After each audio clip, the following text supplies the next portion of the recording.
और अब रूस अमेरिका के बीच बढ़ती दुश्मनी पर आज की बड़ी खबर। 5 ऐसे संकेत जो बता रहे हैं कि रूस यूक्रेन युद्ध का दायरा किसी भी दिन बढ़ सकता है, क्योंकि शांति का राग अलापने वाले ट्रंप अब मॉस्को तक यूक्रेनी हमले का ख्वाब देख रहे हैं। वहीं पुतिन के बेहद करीबी नेता दिमित्री मेदवेदेव पश्चिमी देशों को तीसरे विश्व युद्ध की भयानक चेतावनी दे रहे हैं। रूस यूक्रेन वॉर फ्रंट से दुनिया में महायुद्ध का कारण कैसे फैल सकता है, इसका अंदाजा आप इस वॉर रिपोर्ट से लगा सकते हैं।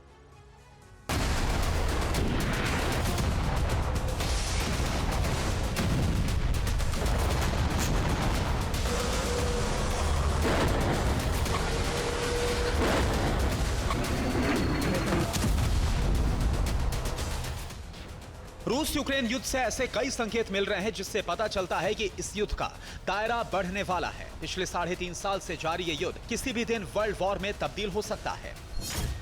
ऐसा होने की आशंका क्यों है? इससे जुड़ा पहला संकेत सीधे मॉस्को से मिला। रूस ने यूरोप को परमाणु हथियारों का खौफ दिखाया, पूरे यूरोप पर विनाशकारी ऑरिशनिक मिसाइल से अटैक की वार्निंग दी।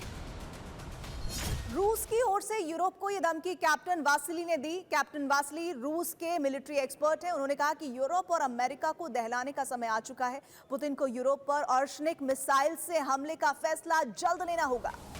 ऑरिशनिक रूस की मध्यम दूरी की हाइपरसोनिक बैलिस्टिक मिसाइल है। अधिकतम 5500 किलोमीटर की दूरी तक टारगेट को भेज सकती है। 10 मैक की स्पीड है। विस्फोट के समय लगभग सूर्य की सतह के समतुल्य तापमान उत्पन्न करने की शक्ति है और इस मिसाइल को परमाणु हथियार से लैस भी किया जा सकता है।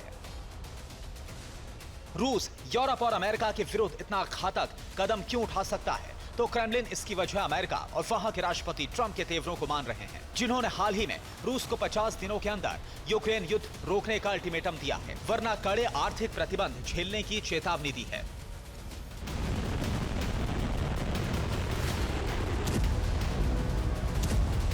ट्रंप ने पुतिन के खिलाफ यह बयान 14 जुलाई को दिया था। इसके बाद से रूस लगातार अमेरिका के खिलाफ आक्रामक है। रूस के पूर्व राष्ट्रपति दिमित्री मेदवेदेव ने ट्रंप के इस बयान पर करारा जवाब दिया है। उनका यह बयान तीसरा विश्व युद्ध शुरू होने का दूसरा बड़ा संकेत माना जा सकता है।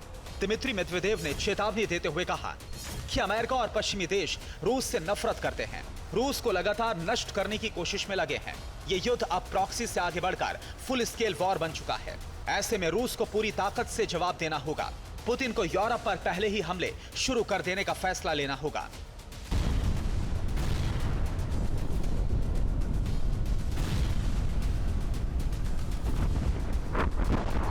अमेरिका निश्चित ही दिमित्री मेदवेदेव की इस धमकी को गंभीरता से ले रहा होगा, क्योंकि दिमित्री मेदवेदेव रूस की नेशनल सिक्योरिटी काउंसिल के डिप्टी चेयरमैन हैं और पुतिन के सबसे करीबी लोगों में से एक माने जाते हैं।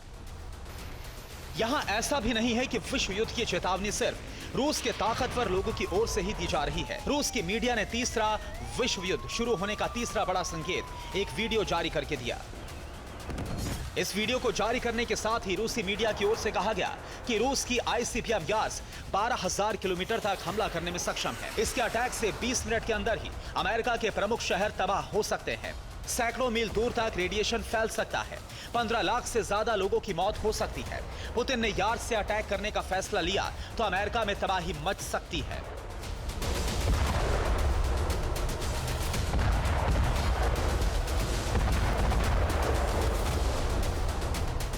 अब सवाल यह है कि रूस की जुबानी धमकी क्या अमेरिका को बैकफुट पर लाएगी? क्या यूक्रेन को सैन्य मदद देने का मन बना चुके ट्रंप को फैसला बदलने पर मजबूर कर पाएगी? तो इसका जवाब शायद ना में ही लगता है। उल्टा खबर तो यह है कि ट्रंप अब खुद रूस के काफी अंदर तक कामयाब हमला होते हुए देखना चाहते हैं और यह तीसरा विश्व युद्ध शुरू होने का चौथा संकेत माना जा सकता है। असल में ट्रंप ने हाल ही में ज़ेलेंस्की से फोन पर बात की थी। इस बातचीत के दौरान ट्रंप ने ज़ेलेंस्की से कहा था कि युद्ध में यूक्रेन को अब ज्यादा आक्रामक होना चाहिए। जंग का रुख बदलने के लिए यह आक्रामकता जरूरी है। ट्रंप ने उस समय ज़ेलेंस्की से मॉस्को और सेंट पीटर्सबर्ग पर स्ट्राइक करने के बारे में सवाल भी पूछा था। उन्होंने ज़ेलेंस्की से पूछा था कि रूस के खिलाफ जंग तेज करने के लिए यूक्रेन को किस तरह के हथियारों की मदद चाहिए। ट्रंप और ज़ेलेंस्की में फोन पर यह बातचीत 4 जुलाई को हुई थी। इस बातचीत की इनसाइड स्टोरी अब जाकर वॉशिंगटन पोस्ट ने छापी है। इस रिपोर्ट से पता चलता है कि ट्रंप का मन रूस को लेकर बहुत बदल चुका है और अब वो खुद इस युद्ध को भड़काने के पक्ष में है। सोचिए, जब अमेरिका का राष्ट्रपति ही रूस पर काफी अंदर तक हमला करने की इच्छा रखता हो, तो फिर रूस के खिलाफ अमेरिकी सेना के हौसले कितने बुलंद हो चुके होंगे। अब तक सीधे तौर पर रूस को धमकी ना देने वाली अमेरिकी फौज भी रूस को सबक सिखाने की बातें कर रही है। अमेरिकी सेना की ओर से रूस के कैलिनिनग्राड पर कब्जे की तैयारी पूरी बताई जा रही है। यह है अमेरिकी जनरल क्रिस्टोफर डोह्यू, अमेरिकी सेना के यूरोप और अफ्रीका कमांडर हैं। इन्होंने जर्मनी के विस्बाडेन में अमेरिकी सेना संघ में बोलते हुए कहा कि नाटो यूरोप के मध्य में स्थित रूस के रणनीतिक सैन्य किले कैलिनिनग्राड पर कब्जा कर सकता है। नाटो ने यह योजना काफी पहले बना ली थी। हमने रूस को रोकने की क्षमता विकसित कर ली है। क्रिस्टोफर के इस बयान पर रूस भड़का हुआ है। अंतर्राष्ट्रीय मामलों की रूसी संसदीय समिति के अध्यक्ष लियोनिद स्टल्स्की ने चेतावनी दी है कि कैलिनिनग्राड पर हमले का मतलब रूस पर हमला माना जाएगा। सभी उचित जवाब दिए जाएंगे।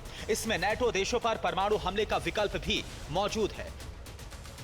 सोचकर देखिए, ये 5 संकेत सिर्फ जुबानी फायरिंग नहीं है, ये जंगी शोले और ज्यादा भड़काने वाले बयान है, और जिसकी जद में पूरा विश्व आ सकता है। Bureau report, TV9 Bharatvarsh.